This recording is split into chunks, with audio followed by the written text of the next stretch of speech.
judge about a month ago in studio, only does an interview every 3-4 years, and I thought that got me excited. But I'm telling you, Donald Trump is our guest, ladies and gentlemen, for the next 30 minutes or so. And obviously, he is a maverick. He's an original. He tells it like it is. Doesn't read off teleprompter. Neither do I. He's self-made. This whole media operation that reaches 20 million people a week worldwide, conservatively self-made. That's why I'm so excited. And he joins us from Trump Tower in New York City. He is the leading 2016 Republican presidential contender. Donald Trump, again, joins us. And I've got so many questions. But first off, Donald, thank you for joining us. Thank you, Alex. Great to be with you. I've got so many questions, but you are vindicated. This has got to be the 50th time the last 6 months on the radical Muslims celebrating, not just in New Jersey, but New York, Palestine, all over. What do you have to say? They're still attacking you, though we've got Dan Rather on video, we've got New York Post, we've got Washington Post, we've got, what's going on here? Well, I took a lot of heat, and I was very strong on it, and I held my line, and then all of a sudden, hundreds of people were calling up my office. I was the other day in Sarasota, Florida, and people are in line, and we had 12,000 people, which is fantastic. And the people were saying, many of the people from New Jersey, 4 or 5 people said, Mr. Trump, I saw it myself. I was there. They talked about Patterson, but they said, I saw it myself, Mr. Trump. I was there. So many people have called in, and on Twitter, @RealDonaldTrump, they're all tweeting. So I knew it happened, and I held my line, and people wanted me to apologize, and we can't do that. People like you and I can't do that so easily. Now, we can do it if we're wrong, Alex. You apologize. I'd apologize if I was wrong. But they were celebrating, and they were celebrating the fall of the World Trade Center. I think that's disgraceful. It is. All right, welcome to The Antidote, where we're turning the tables on your media landscape. This is Greg McCarran. And this is Jeremy Roth-Kushel. And you've just heard the beginning of the December 2015 interview where Alex Jones interviewed then presidential candidate Donald Trump. And Alex Jones basically began by praising Trump for exposing that there were Muslims, Arabs celebrating on September 11th. And I found it interesting in that clip how Trump didn't even bring it up. It was Alex Jones who brought it up and then patted Trump on the back for it. And Trump proceeded to pat himself on the back for it. I thought that was very interesting.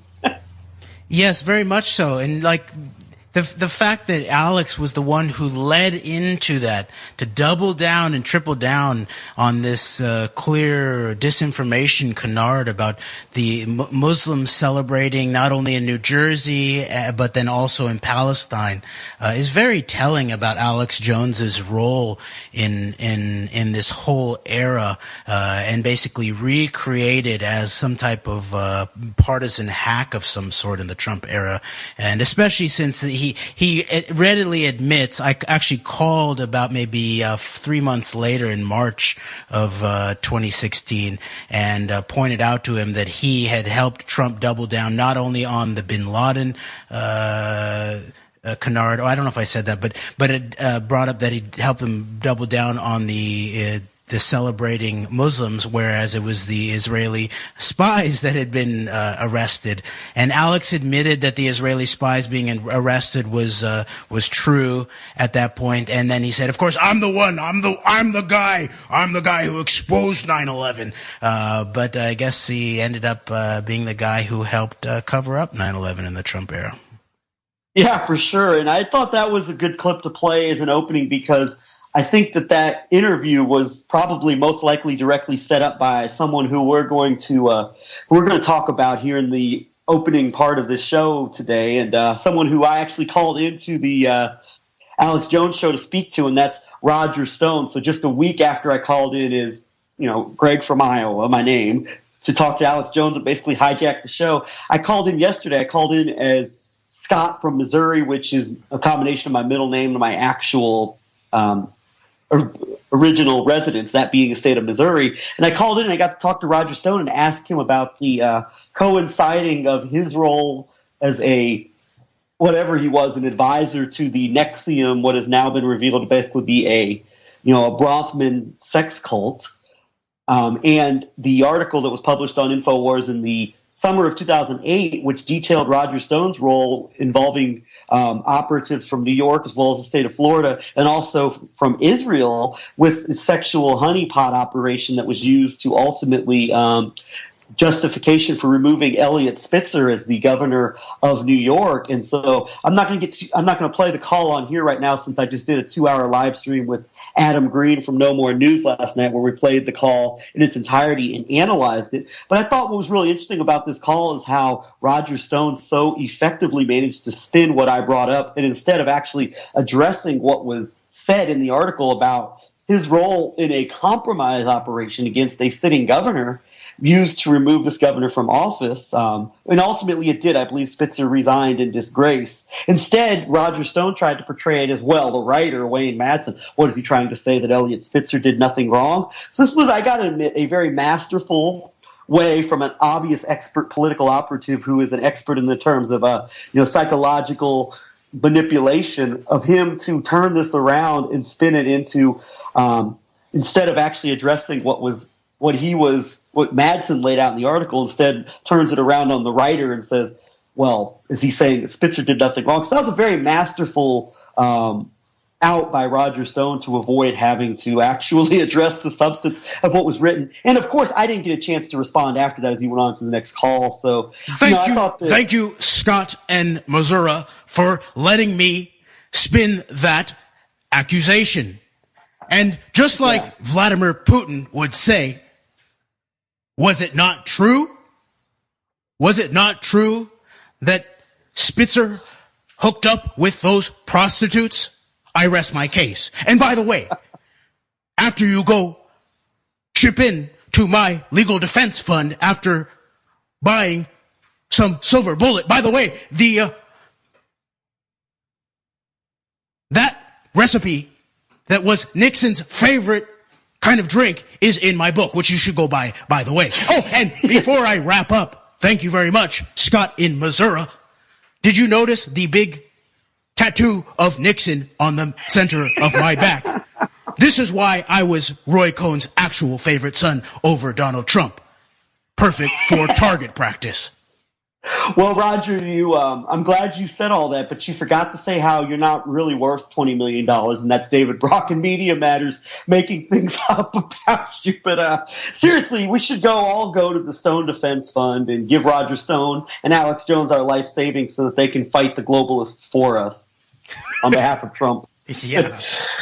But the call, though, I mean, this is very masterful. Roger Stone, he put himself in a position where he didn't have to actually address the substance of what was written in this article, which is very significant. This is the exact kind of dirty tricks that, someone like his mentor Roy Cohn was identified by New York detective, or actually it said personally told New York detective Jim Rothstein that he himself was involved in these kind of operations. And so for Roger Stone to actually not address that at all, but instead turn it around like the person writing the article was the person in the wrong, that's, I think, is very telling of how these type of really shady political operatives work. And that, Roger Stone ended up putting himself in a position where he didn't have to address the significance of being involved in these type of compromise operations, where obviously I think the weaknesses and the vices of someone like Eliot Spitzer are taken advantage of, and the information, and there are people in place to go and get this information and participating in these acts,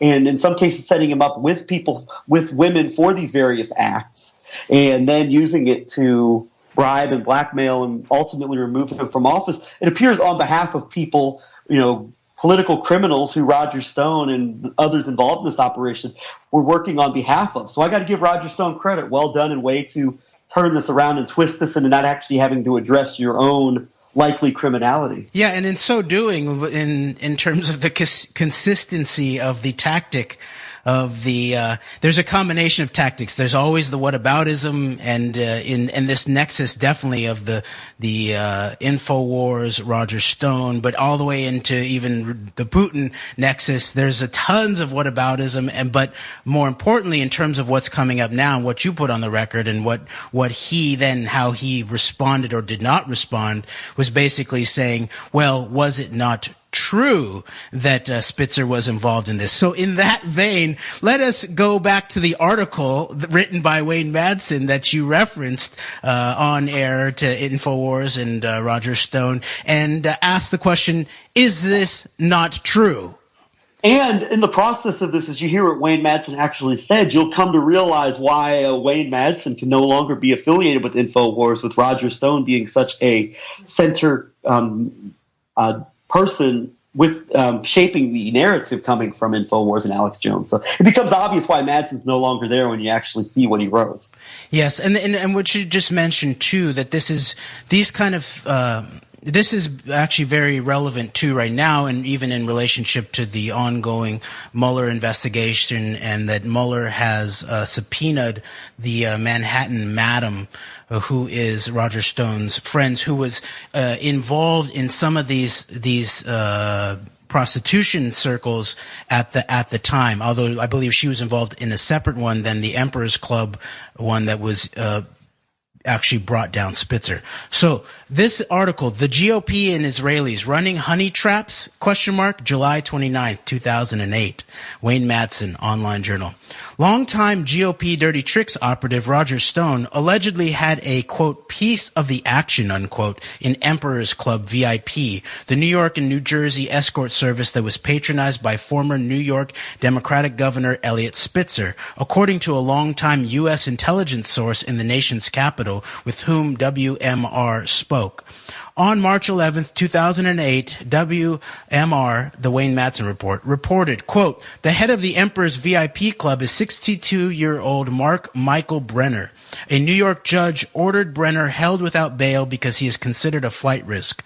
Federal law enforcement agents reportedly recovered 2 Israeli passports from the Cliffside Park, New Jersey apartment where Brenner lived with Cecil Sewall, a female who was also arrested in the federal law enforcement operation. And aside, the reason why I laughed when I read the 2 Israeli passports is it reminded me of this thing that happened on 10/10/01, October 10th of 2001, down at the Mexican Parliament. There was covered front page of all the major Mexican press where 2 Israeli operatives were caught breaching a security perimeter at the Mexican Parliament with Glocks and apparently with some type of explosives, whether grenades or C4. I never quite got the answer. And then apparently 2 Pakistani passports. So that just reminded me of that in terms of where a lot of these operations actually trace back to. Okay, back to the article. 2 Israeli passports from the Cliffside Park, New Jersey apartment where Brenner lived with Cecil Sewall, a female who was also arrested in the federal law enforcement operation. FBI agents also recovered $600,000 in cash from Brenner's apartment. Brenner has reportedly been a U.S. citizen for 20 years. Brenner, unquote. Brenner was a former official with the Israeli tax authority. Brenner laundered his Emperor's Club money through 3 shell companies: QAT Consulting Group, QAT International, and ProTech Consulting. Stone's involvement in the takedown of Spitzer involved a letter he sent to the FBI tipping off the Bureau to Spitzer's involvement with Emperor Club escorts. According to the Miami Herald, Stone said he heard about Spitzer from an escort who worked for a Miami swingers members club called Miami Velvet. WMR has learned from reliable sources that Brenner's Emperor's Club was part of a New York GOP blackmail and honey trap operation that operated with the alleged knowledge of longtime Spitzer foe, New York Republican State Senate President Pro Tem and Senate Majority Leader Joseph Bruno. On June 18, 2008, Bruno resigned from the state Senate. Spitzer and Bruno had a stormy relationship. New York Attorney General Andrew Cuomo concluded that Spitzer had improperly used New York state troopers to spy on Bruno. The question of Stone's involvement with an escort at a Miami swingers club who had knowledge of Spitzer's involvement with a New York escort firm tied to the Israelis suggests a strong link between a GOP dirty tricks operative, a swingers club, and Israeli-linked escort firm. Jeremy, this plays out like, and I think this is so much of what we see in politics, even with Trump. It just plays out like what, the old Mad Magazine Spy versus Spy, where it's just basically 2 groups of criminals just running operations on each other. Yes, and it's interesting too that I believe in the after he'd hung up on you, I believe Stone basically said that Spitzer's main crime was hypocrisy, because he was taking down other people who were involved in prostitution rings, and at the same time as he was soliciting them. So it's interesting. So there's tons of whataboutism, not the hard question about the GOP and Israelis running honey traps. No, there's no hypocrisy from Stone either, because he's a libertine, but everything he does is legal. There you go. Right. Okay, I'm going to keep reading this. Yeah, please do. WMR's source reports that the GOP sexual blackmail operation is a continuation of a blackmail operation involving men, women, and children started by Joseph McCarthy's Senate Committee's chief counsel, Roy Cohn. The Tungsten Park Georgetown Club and Franklin Credit Union sex scandals in the 1980s, in addition to the later use of Pamela Martin and Associates, Emperor's Club VIP, Shirlington Limousine, and Miami Velvet, are merely continuations of Cohn's original blackmail racket, according to WMR's source. Again, this is like you pointed out, why someone like Wayne Madsen cannot be allowed to published for InfoWars during the Donald Trump days. So, Stone's involvement with Miami Velvet has a precedent. In 1996, Stone was forced to resign as a consultant to Senator Bob Dole's presidential campaign after it was revealed that Stone and his second wife, Nydia, Stone's first wife is Ann Stone of Republicans for Choice, a GOP pro-abortion group, advertise on an internet bulletin board specializing in S&M sex and, quote, swing fever, unquote, magazine for like-minded couples interested in swingers sex. The National Enquirer reported that Stone and Nydia, also frequented a New York swingers club called The Vault. But is it illegal? Yeah, maybe. I don't know. Okay. I know that, blackmail is illegal. Right? Okay. Stone also reportedly left a threatening phone message for Spitzer's real estate developer father, Bernard Spitzer, in which Stone called Spitzer's son a, quote, phony, unquote, and a, quote, psycho, unquote. Kroll Associates, according to the New York Times, traced the phone call to a phone listing for Nydia, Stone's wife. There you go. Kroll's in the mix, but it looks like it's on behalf of Spitzer. It's not clear.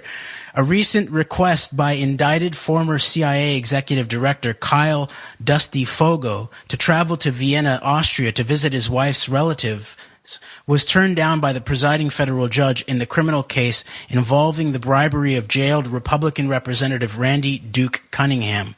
Fogo's wife is an Austrian national, an oddity for the CIA's former number 3 official under Porter Goss. In the late 1980s, Fogo, who was attached to the CIA station in Vienna, was the subject of a CIA investigation for improperly pursuing relationships with women in violation of agency policies. WMR has learned from a former Houston madam who ran an escort service that her women were often dispatched to Vienna, Austria, for high-placed clients. Emperor's Club VIP also provided escorts in Vienna.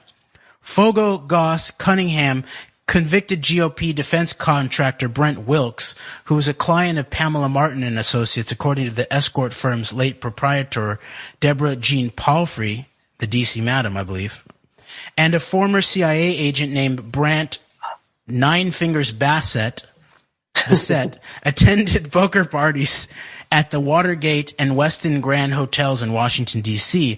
that were serviced with Pamela Martin and other escorts transported by Shirlington Limousine, a Department of Homeland Security contractor. The involvement of jailed GOP lobbyist Jack Abramoff with the escort and bribery ring, including its involvement with Maryland Republican Governor Bob Ehrlich Jr., was being pursued by U.S. Attorney for Maryland Tom DiBaggio before he was fired after George W. Bush's re-election in 2004. That's it.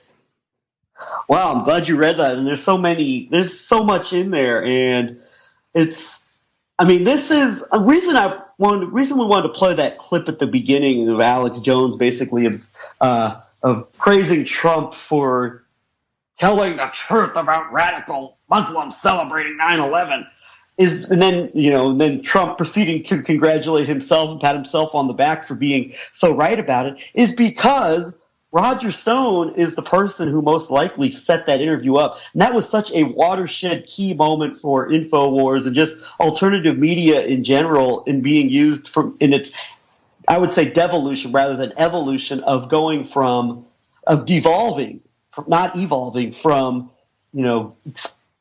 exposing the entire, for the most part, the facade of the phony two-party political system to becoming an open mouthpiece for Republicans in the age of Trump. And Roger Stone was probably the person who set that up. And it's probably Roger Stone who's been the person who's been in Alex Jones's ear telling him how Trump's father was exposing the New World Order and he and Roy Cohn were big time with the John Birch Society. So, when you see this kind of history, I think that it's very instructive to understand just the poison that is being injected into, I think, the alternative media and into conspiracy circles in general of people who are critical of their government, people who are trying to expose criminality, and then having people like Roger Stone being the mouthpieces for the number one quote-unquote conspiracy radio program in the world, the Alex Jones Show, because after Alex Jones himself, it's Roger Stone who was most synonymous with this InfoWars operation. And now it's Roger Stone who not only saying that Trump is going to expose September 11th, but that Trump is going to go after the Federal Reserve. So these are the kind of people, someone like Roger Stone is pushing these talking points. And so when you consider his background and his history, then he's the person who probably set this interview up with Donald Trump where he became a hero to the InfoWars conspiracy-minded fan base. I think we've got a serious problem here. Yes, and this is why this is really important, because these are the prime players in terms of the psychological warfare.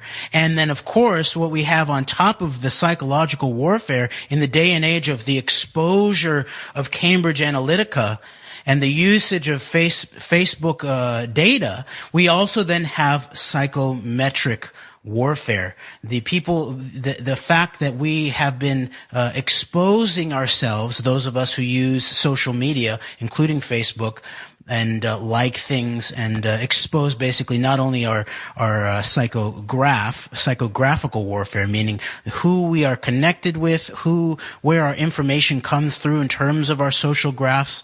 That's what Facebook is really used to, I believe, probably in a deep intelligence manner. It does represent a corporatized parallel construction of total information awareness proposed by John Poindexter with a big all-seeing eye symbol to be put on it. That was too frontal. And then you ultimately see a few years later, just some Harvard guys who are trying to rank, girls or something like that then turns into basically the largest digital country in the planet in terms of 2 billion people on Facebook, and then used to ultimately mine psychometrically and psychographically mine the external social networks of people in terms of their social graphs, but then the internal, the psychometrical universes of people in terms of what triggers them positively and negatively.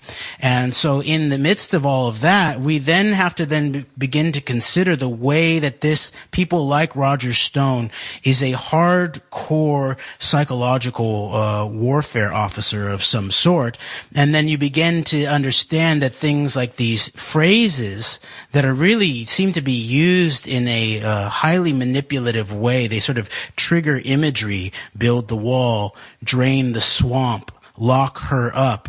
These looked probably to be delivered to people like Roger Stone and Alex Jones by such networks that are represented by such groups as Cambridge Analytica, SCL, Psy Group, Wiki, those types of elements that we now are seeing on the open record. So, and I think the part of it is that Alex is always bragging about how he came up with these things on his own. He's the one who came up with Lock Her Up. He didn't need anyone to tell him that. But we've seen Alex be not honest a lot. So it's hard to trust him on that. And so just working back into this, I want to point out that there's an interesting article that just came out on the Daily Dot about how conservative narratives travel from InfoWars to Fox News.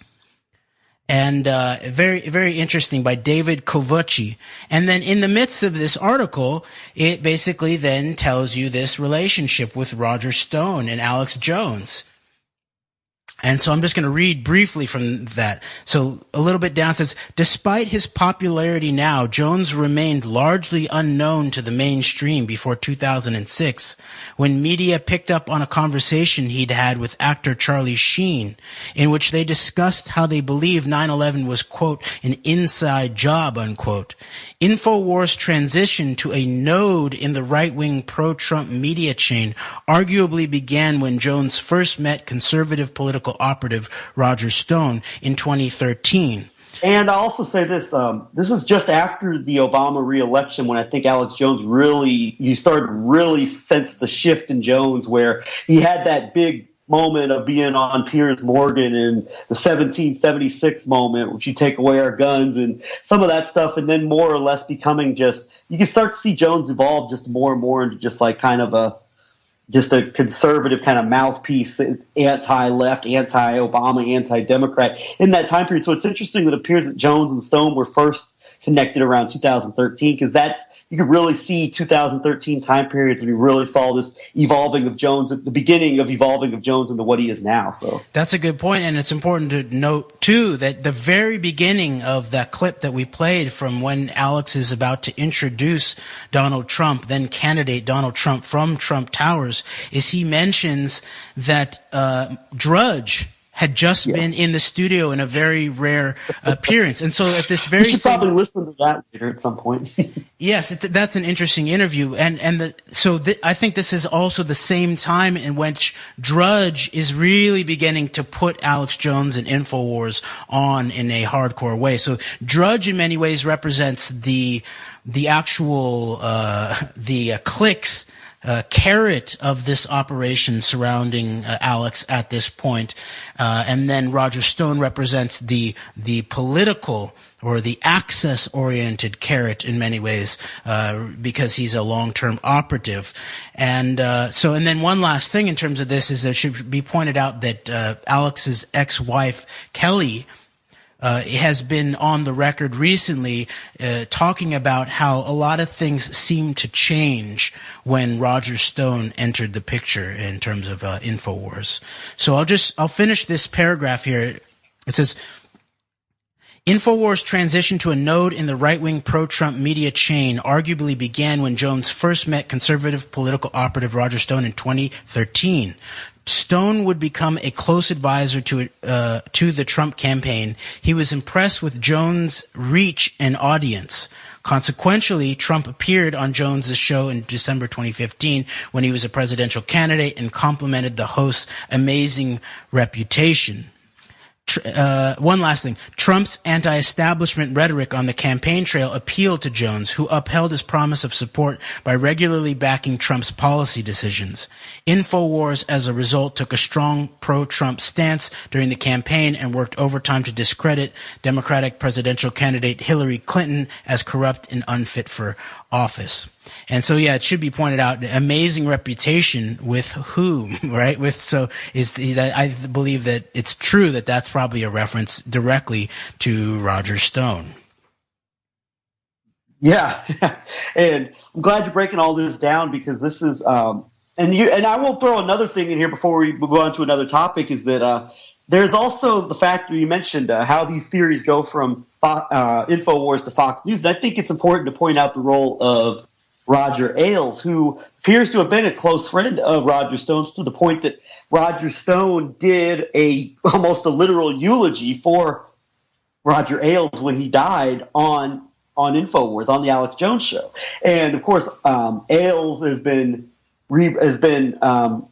portrayed as the great patriot at Fox News in recent years, although it was Roger Ailes who not only started Fox News, of course, was also the person who was at the head of Fox when the most when the worst Bush-era propaganda was coming out, promoting the war on terror, of course, with the great patriot Sean Hannity being right there front and center, pushing the worst of the Bush administration lies, that anybody who didn't support the war effort was a traitor to their country and was siding with the enemy, of course. You know, we have to think about the role of Roger Ailes in here, because Fox, while we noticed that we've always identified the neocons with people like William Kristol and that whole group of those who were known as the Never Trumpers, who seemed to be less gung-ho about pushing like anti-Muslim type of conspiracies that coincide with this whole clash of civilizations on a global scale, rather than just a war against terror. It's really more or less of a war against Islam, which is used as red meat for the conservative kind of Zio-Christian base that makes up so much of the evangelical Christian portion of the American population. There always has been an outlet for those kind of more out there kind of rhetoric about Islam and Muslims and about shaping the war, and almost like this paying lip service to conspiratorial type of talking points without actually going as far as someone like Alex Jones would go for so long. But, you know, you think about the Ailes connection and Ailes and Stone's closeness. Was Roger Ailes a direct intermediary for pushing these type of talking points that are going through InfoWars, with someone like Roger Stone being in the network to Fox News? And then, of course, you have the entire Breitbart Mercer family empire, which features like the who's who list of the hardcore, you might call them Islamophobes, the Gellers and the Robert Spencers and Nina Rosenwald and her Gatestone Institute and Frank Gaffney and people like that. And all of these people have tie-ins and inroads and connections to Fox News via probably a Sean Hannity, but also a Judge Deneen Pirro in her Saturday night show, which features some of the worst of the frothing at the mouth anti-Islam rants that you'll ever hear on television. So when you think about the whole Stone InfoWars connection, and then Stone and Roger Ailes, was it Roger Ailes and people associated with him putting these talking points on Fox News via maybe connected to people like Roger Stone himself? I think we need to perhaps look at it from that angle. Yes, and this whole question about Islam and Israel is at the nexus of what is going on right now, and we'll talk more about some of this later in relationship to the escalation, at very least, of rhetoric against Iran, straight out of the heart of this administration, including Secretary of State Pompeo at the Reagan Presidential Library in Southern California, but then an all caps rebuke or a threat from President Trump on Twitter. And it sort of shows, it really does show that the core of the way that this era is being shaped in terms of these right-wing media networks is very much in this dynamic between Israel and Islam in many ways, and what is allowed in terms of critical speech and what's not. And so that actually, I want to then play just a real brief clip of my call-in to to Alex Jones, actually in March 20th of 2016, to show how easily he flips back and forth and then runs cover. Previously I basically said that I didn't think Donald Trump was actually the choice to win, but that there was some other problems with what Alex Jones was doing. So here it is. And so the other side that shows what the controlling nature of this moment has to do with the war on terror and 9/11 and the Zionist architecture of all this. And this has to do with your relationship with Trump. When he started talking about how Muslims were celebrating 9/11, he came on your show, he reasserted that, and you not only sort of failed to remind him that the only people arrested in America for celebrating 9/11 were Israeli spies, but you also then doubled down on that and put forth this canard about Palestinians celebrating it. And the other part of that is that obviously when he talked about that we should be nationalist imperialists if we're going to do wars, and we should grab the oil, we should grab the resources in Afghanistan, he needs to be called out. Sure, what he's saying is we're such chumps, we go do these bad wars and then don't even pay ourselves back for it. Listen, he's trying to be naked, he's trying to be brazen, he's trying to have bravado, he knows people want to see confidence. I hear you, those are issues. It's a little more sophisticated than that. There were the Israeli art students jumping up and down the buildings. The New Jersey police had arrested them. I've even had the cop on that called it in and arrested them. And then there were, though, Arab kids saying those buildings won't be there next week. There was celebrations in Palestine. So the Arabs seem to know about it happening. The Israelis seem to know. We know there was Israeli intelligence involved. We know that Western governments, we know NATO was involved. We know criminal elements in all the West. Bare minimum, open the door for Saudi Arabia to run the attacks, and then we go blame Iraq. And I'm not some hater of Israel. I'm not some pure supporter of Israel. Israel's been caught doing false flags. That's even been in UPI and Associated Press. They've caught Israel attacking itself before. That's what governments do. But I don't just wade into, just this whole thing, Israel runs the whole show. It's more sophisticated than that. But I'm the guy exposing 9/11. There are things I wanted to raise when Trump was on. The Federal Reserve, would he audit it? Now he says he would. And, other issues like that. And the next time he comes on, I will raise some of those issues. But at least he's bringing up the 28 pages. I mean, that is revolutionary in and of itself. More calls straight ahead. Stay with us. And it's interesting, too, that the precursor, the prescripting of the Federal Reserve, Trump's going to do that too. He's going to pay attention to that too, in the way that Roger Stone was using that as a talking point during the show where you called him. Yeah, absolutely. And in that clip, it's just, he stopped short of saying you were mentally ill, but he did manage to,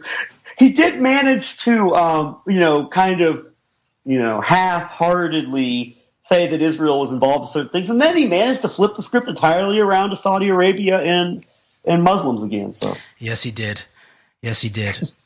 And the problem with it is that the InfoWars base is, they're not conditioned. They're conditioned, if you're a hardcore follower of Alex Jones, you're conditioned to not really look at Israel and Zionism and Jewish power very much. You're conditioned to keep your eye on Muslims and how it's Islam and the left are working together. And so, the Saudi Arabia thing is going to take much more resonance with someone who I would say is a passionate follower of Alex Jones and InfoWars, and say the Israel angle will. And even among people who kind of realize there's something wrong with that narrative, I think there's a number of reasons why some other people don't always put these dots together on certain things. But I think that's another clip. It's very telling. Alex does manage to out himself a lot of the time here. Yes, he does. And so let's move on to, should we talk about Hungary and Orban a little bit, or should we go to Iran?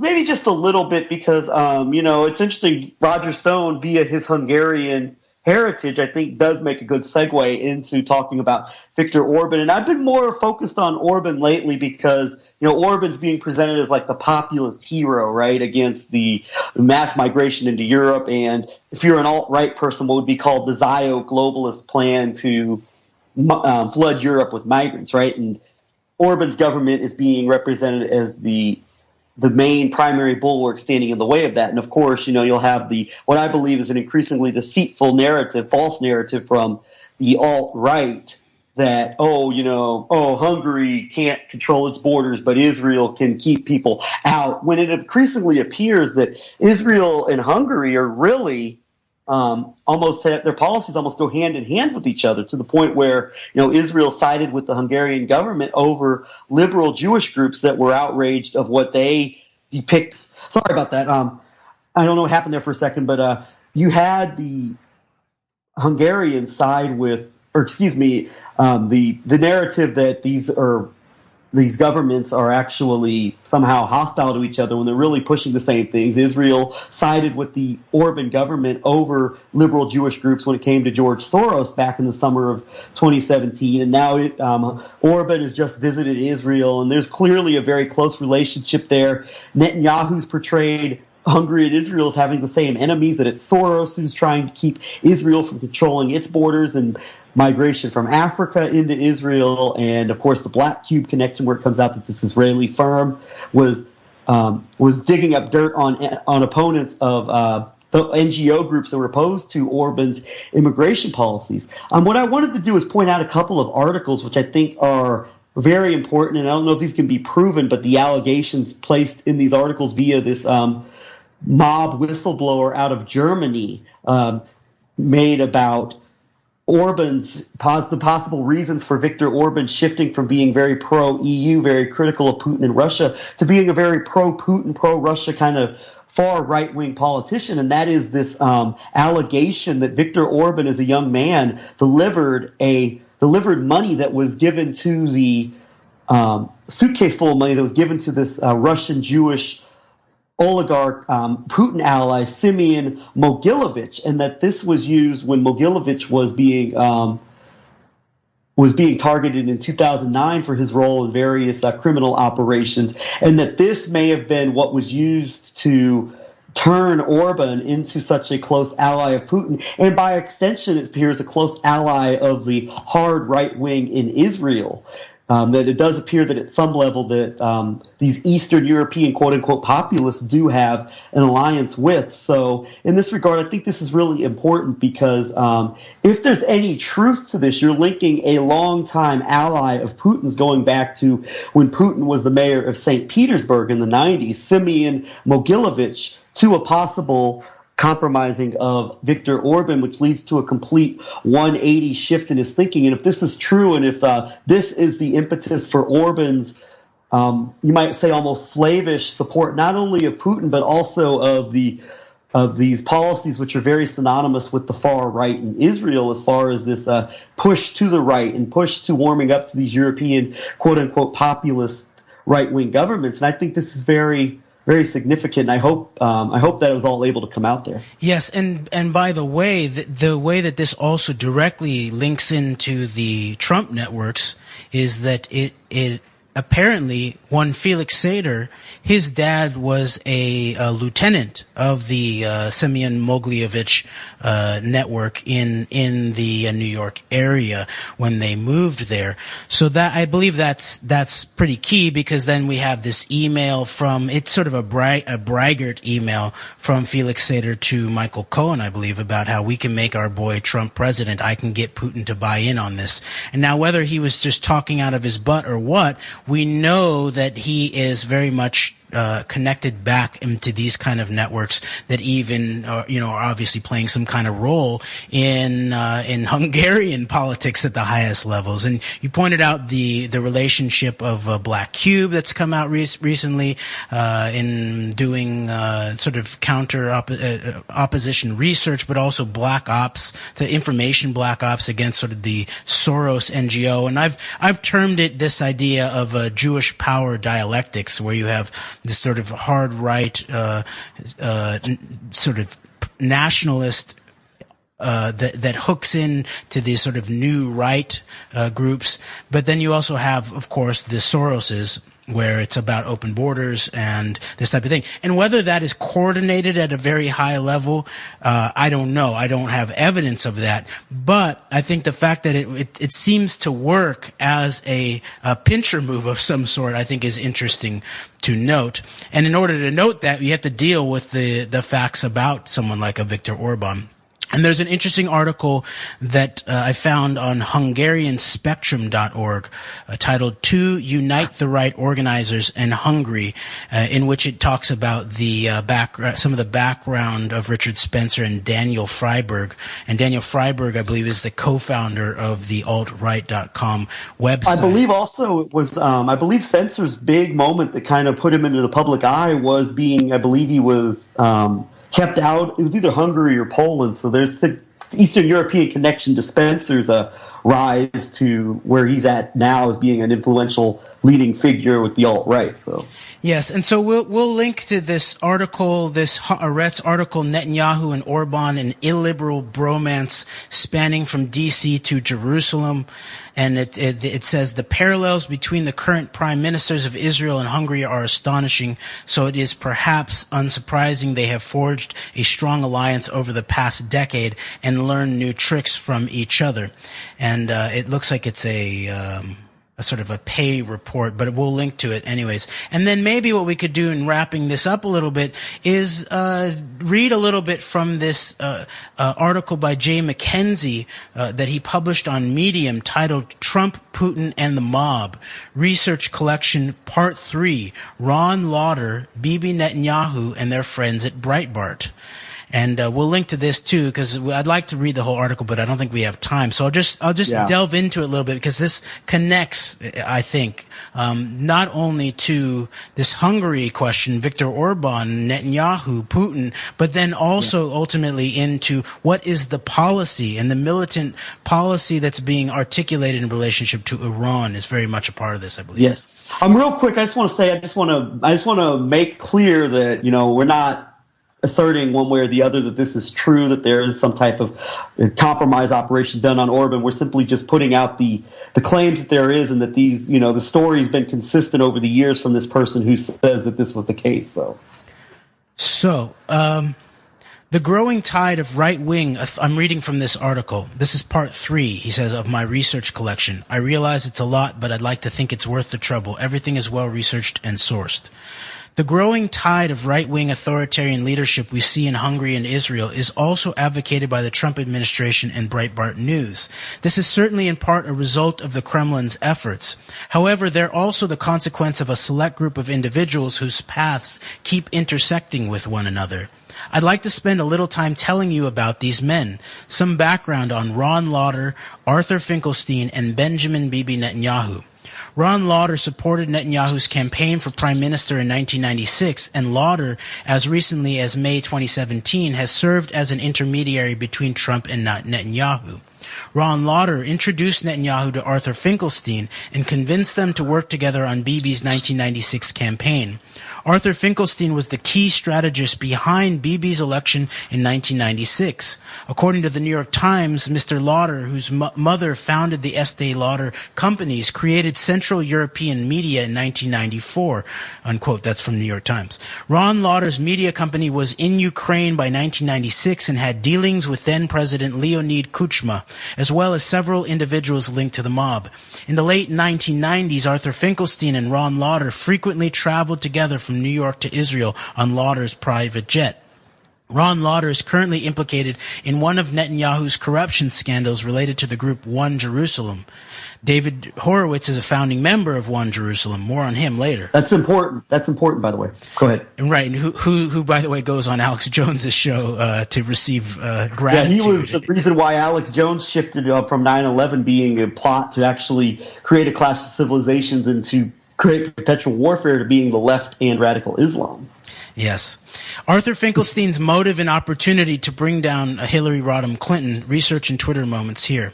Finkelstein's Hungarian links point to both Putin and the Trump campaign, research and Twitter moments here. Okay, Ron Lauder's career timeline. In 1987, Ronald Reagan appointed Ron Lauder as the U.S. ambassador to Austria. Lauder's number 2 at the embassy in Vienna was Felix Bloch, who got caught up in the eponymous Felix Bloch affair. In 1989, Ron Lauder ran for the GOP nomination for NYC mayor. His campaign manager was Jim Murphy. More on him in part 1. Lauder's chief strategists for his campaign were initially Roger Ailes and Arthur Finkelstein. Finkelstein eventually pushed Ailes out, but it didn't matter much. Lauder lost to Rudy Giuliani badly. I mentioned in part 1 that Arthur Finkelstein served as a mentor to, among others, Lee Atwater and Roger Stone. One of Finkelstein's favorite campaign strategies was one that he and his allies used over the years. It involved planting a third-party candidate in campaigns in order to attack the more serious opponent of Finkelstein's clients. It's a strategy which Atwater and Finkelstein executed during a 1978 campaign victory for Carroll A. Campbell Jr. That's what it appears that Roger Stone was saying happened in his book, The Making of the President, with Trump inserting himself into the Reform Party in 2000 and almost appearing to split that party from within. Was that used to help the GOP in 2000? Exactly. I believe this is the same tactic Arthur Finkelstein used in 1989 when he served as Lauder's chief strategist for his campaign for NYC mayor.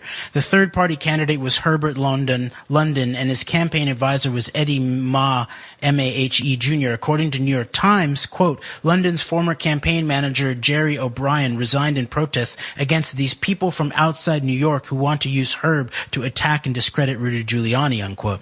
In the end, as I said earlier, Lauder lost badly to Giuliani, but it wasn't for lack of trying on Arthur Finkelstein's part. Ron Lauder and Hungary.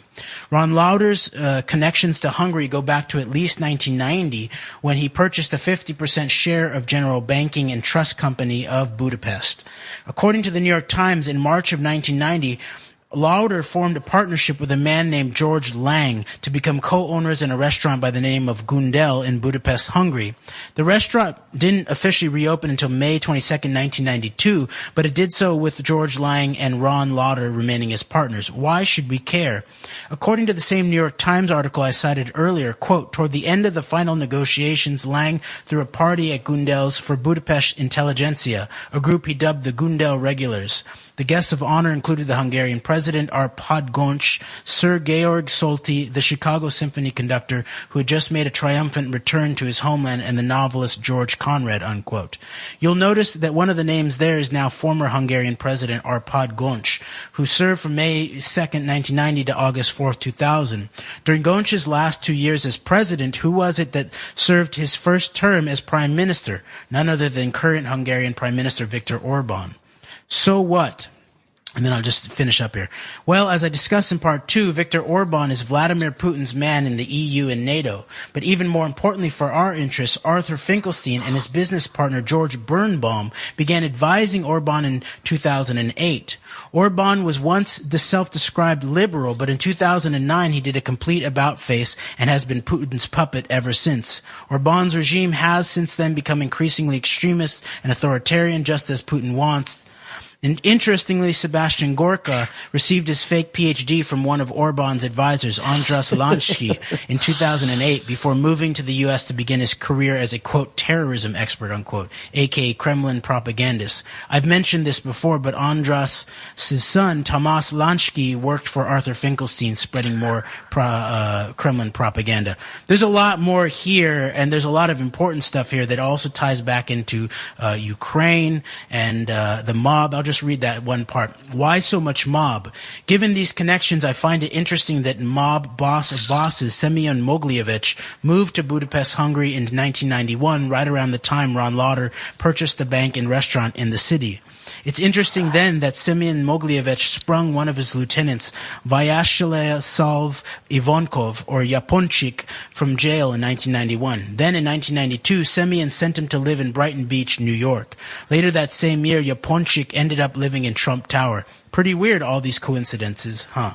And I'll also link an article in terms of the Brighton Beach. This article about mapping 9/11, about Fort Lee connection and what was all going on there in terms of these linkages between Israeli intelligence and the Russian mob in that area. And of course, Ronald Lauder was involved with privatization with the New York, New Jersey Port Authority in that time period, leading to Silverstein getting the control of the towers, with, of course, Trump, inaugural committee member and current ambassador to Italy, Lou Eisenberg, was the head of. So that whole connection there, it's very sordid, but, when you really connect the dots and you really start putting all this together, it makes a lot of sense. It's really not as far-fetched as it initially sounds to think that all of this is going on, but it's, I think it's our job to try and analyze this as truthfully as possible. And, if we're wrong about anything, just, let us know, because I'm not saying for a fact that, that Orban was compromised or anything, but I think the information's there and it should be analyzed. So. Yes, in our last few minutes here, I just want to bring up this escalation of the Iran rhetoric by the Trump administration, including by Trump himself on Twitter with these all caps. Yes. And people are going to have to do their own research. We'll link to a lot of articles on this, but it's interesting that just recently, out of the Times of Israel, talks about how Mossad had thwarted an Iranian plot to bomb opposition rally in France. So that's about the MEK, and so that's interesting that you have the Israelis maybe blowing the whistle on their own operation. That's a question mark. I don't think it's out of the domain of rational thinking. And then there's some interesting stuff too in terms of people like Jacob Wohl, I think his name is. He's a co-host of Laura Loomer on the Two Live Jew podcast, a big Trump supporter, and he's basically calling for nuking Iran with mushroom clouds on Twitter in response, or being egged on on by Donald Trump's all caps attack on Iran. And then what you see is this is a great friend of InfoWars, Laura Loomer, by the way. Yes, they do a podcast together called Two Live Jew. And so what you have is you go on and you see that Donald Trump, I believe this is different than North Korea, because with North Korea, you could tell this was just the way that Donald Trump was sort of doing his so-called diplomacy by threatening fire and fury. With Iran, this has always been on the table since Trump got into the campaign in the first place. And so what you see Donald Trump on Twitter way back talking about how Barack Obama is going to attack Iran in order to get reelected. He says, I predict that President Obama will at some point attack Iran in order to save face. That's what Donald Trump tweeted in September of 2013. And there's an interesting Washington Post article that just came out that talks about how Donald Trump has been, it's titled Trump's Iran saber rattling dates back nearly 40 years. And so that's an interesting article to read through and to sort of point out that this looks like part of the strategic long-term planning of something like fronting Donald Trump as a presidential candidate. And then there's also an interesting article published in the New York Review of Books by Trita Parsi about why Trump's hawks back the MEK terrorist cult. That's an interesting one.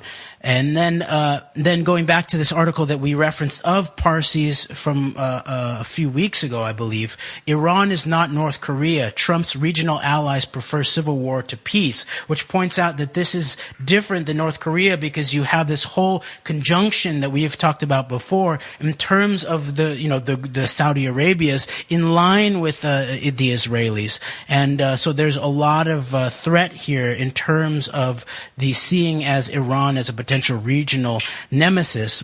And so people have to read into all of this themselves. Some of the background reading should also be about the CIA's involvement in the Iranian Revolution in 1979 and by putting Khomeini in, whether there was then blowback and Khomeini then sort of severed his ties, there's some evidence that suggests that too. So, but that background should be looked at, and in the crosshairs, I would say, is the Iranian people potentially here. Yeah. And so that should be looked at. There's an interesting article put up on the Corbett Report. Another conspiracy confirmed Khomeini had a secret channel with the U.S. The Islamic Revolution in Iran, Cultivating then Arming the Ayatollah by Mark Curtis. All of this should just be data points. Deep State Absolutely. News, Argo, and the Other Iranian Revolution that then links to an interesting article that was published on Global Research called The Real Iran Hostage Crisis, a CIA Covert Op by Harry Martin. That's very interesting, that talks about the files of Farah Mansour. So I guess that until next week, that's what we're looking at. And so Greg, any last words for this show? Yeah, these people that are, the people behind Trump, I'd say are far more passionate about Iran than North Korea. This is a very long-term deal going on here. And I don't know exactly what the end game is, but there's clearly some big plans in place for Iran. We better be we better keep a close eye on this, especially if Trump does continue to feel the proverbial noose around his neck, continue to get tighter and tighter with all of this, stuff going on with the hysteria and everything. So on that note, I'm glad you broke all that down, and we will be back with you next time. All right. Thank you very much, Greg. Antidote. We out.